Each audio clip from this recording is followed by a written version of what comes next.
balik na naman tayo sa dating gawi. High cut na naman si Chupapi. Kasi pag di mo to ginawa, lalamang sa gold yung kalaban mo, ang hirap makabawi. Nasalubong ko pa yung taga Meralco, balak yata akong singilin. Okay lang putulan mo kami ng kuryente, wag mo lang putulin yung sakin. Yung aking buhok, ang ibig kong sabihin, gusto ko kasing pahabain. Lahat na lang kasi maiksi, yung buhok na lang yata ang mahaba sa akin.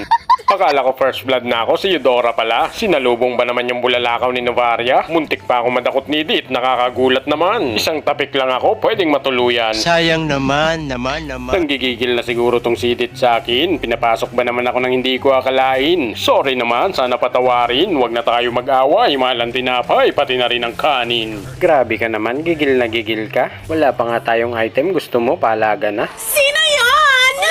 Sana all na lang talaga may kasama. Balak yata ako nitong rashbakan. Pero okay lang yan, di naman masakit. Mas masakit pa yung tadyak pang kalawakan. Napakasarap talaga. Tapos yung isa nakita ko nagtatago sa damo. Kaya hinihintay kong lumalim si Edith. Pagkatapos susugod ako. Alam na alam ko yung plano nyong dalawa. Pero may plano din ako maganda. Mas maganda pa yan sa crush mo na may crush ding iba. Mabuti na nga lang umubra. Walang tumama kahit sobrang dami ng crowd control nila. Nag-rotate muna ako. Nalulugi na yata yung mga kampi ko. Lamang na yung kalaban. Nagkasalubong yung landas namin dito ni Aldos. Wala nang dapat pag-usapan. Salamat kay Cyclops. May bola-bolang binitawan. Tuluyang na stun. Wala nang galawan. Kaso lang ang kapalit noon nag-push ng tower. Yung dalawang makulit. Good trade daw yon, sabi ni Edith. Wala na siyang ultimate kaya hinabol-habol ko na yung robot. Na corner pa nga sinalubong ni Lancelot. Ikaw ba naman sinisipa habang sinusundot? Matutulog ka talagang nakabaluktot.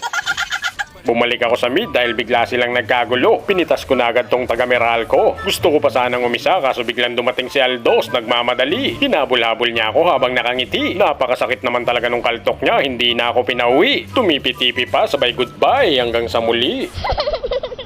Nagwawala na si Edith, inuubos yata yung mga kasama ko. Tomingchu to the rescue, nandito na ako. Binalik ko sa tore para walang kawala. Sabay follow up si Novaria, 3 points pa nga. Ang galing mo. Ang galing mo, Mangkes. Sumugod bigla si Aldos kaya inabangan na namin. Masyadong matapang kahit yung lagay niya alanganin. Pati ba naman yung tower gusto mong kalabanin? Hinahanap ko dito yung mga kalaban dahil nawawala sa mapa. Nagulat ako bigla si Aldos at si Ivana magkasama. Sumugod na rin sila kaya palag-palag na. Medyo nalilito-lito yung first kill ko. Alanganin yung tama. Tadyak di gulat pero mas nakakagulat. Apat na pala sila. Para tuloy akong ice cream. Natunaw na lang bigla. Tinunaw ko din si Eudora. Isang one hit lang yan. Sinugod ko na talaga. Makaganti man lang. Sulit pa rin. Sayang din yan. Makukuha na ng kalaban yung Lord. Buti na lang umabot ako. Napakasakit ni Edith. Nagkapunit-punit ako. Mabuti na lang naagaw ko pa yung Lord. Sabay takbo. Hindi na ako papalag. Yun lang naman ang pakay ko. Pero ang totoo, piso na lang yung buhay ko. Kaya kailangan tumakbo. Kaso dito si Aldos, napakasakit na. Hindi ko na kayang sabayan pag tinatamaan ako nung kaltok niya. Ayos na sana. Akala ko nakatakas na. Biglang boom! Eto namang si Eudora. Hindi halatang may galit siya. Tower lock na. Tinatapos na ng mga kampi ko yung laban. Kaso may kailangan din kaming tapusin dito bago pa kami maunahan. Sinugod ko na kagad. Hindi na ako nagalinlangan. Wala na akong no choice kaya dapat pigilan. At ito na yung pagtatapos ng ending dahil walang forever. Panalo na naman yung mga winner. Victory, baby!